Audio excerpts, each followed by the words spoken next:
Hello दोस्तों, welcome to my YouTube channel Raikwar sir की class.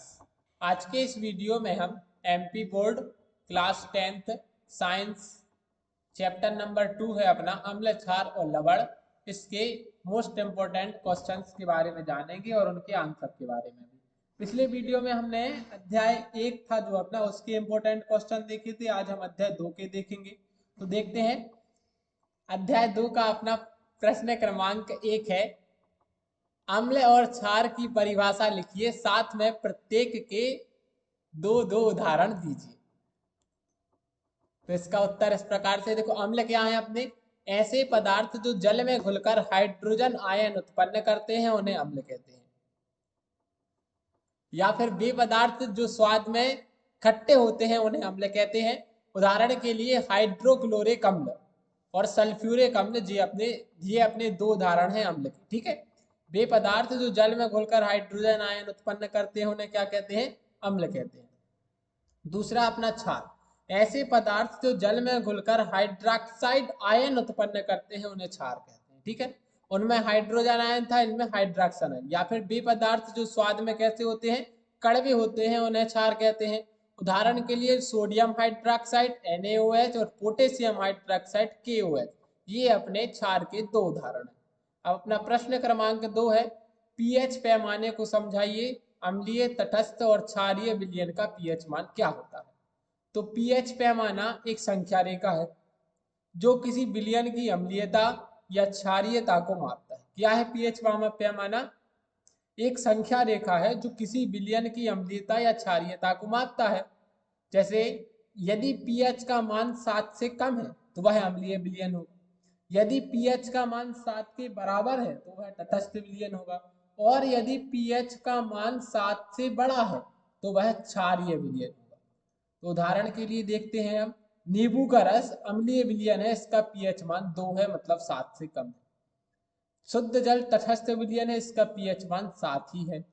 और साबुन का विलयन क्षारीय है क्योंकि इसका पीएच मान 7 से अधिक 10 है।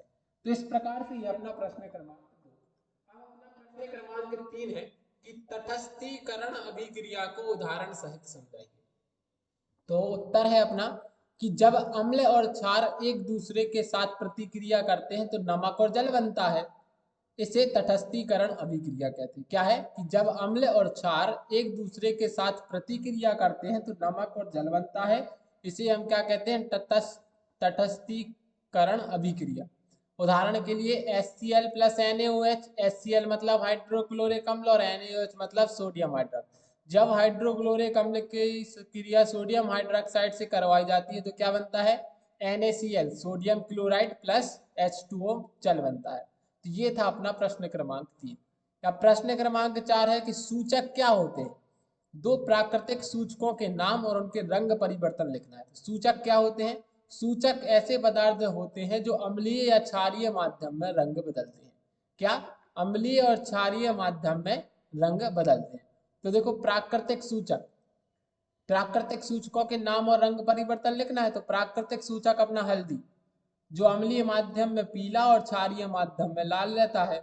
और लिटमस होता है जो वह अम्लीय माध्यम में लाल और क्षारीय माध्यम में नीला हो जाता है। इस प्रकार से अपना प्रश्न क्रमांक 4। अब प्रश्न क्रमांक 5, सामान्य नमक समुद्री जल से कैसे प्राप्त किया जाता है। तो सामान्य नमक समुद्री जल को वाष्पीकरण की प्रक्रिया द्वारा प्राप्त किया जाता है। यह प्रक्रिया कैसे होती है, पहले देखो।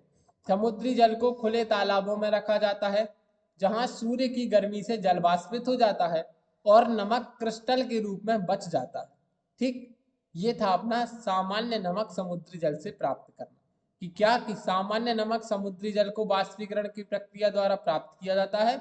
समुद्री जल को पहले खुले तालाबों में रखा जाता है जहां सूर्य की गर्मी से जल वाष्पित हो जाता है और नमक क्रिस्टल के रूप में बच जाता है। ठीक, अब देखो बेकिंग सोडा का रासायनिक नाम और उपयोग, प्रश्न क्रमांक 6 है अपना।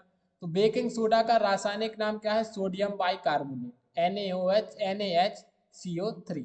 और इसके उपयोग हैं दो उपयोग, नंबर 1 केक और ब्रेड में उठाव के लिए और नंबर 2 पेट की अम्लता को कम करने के लिए।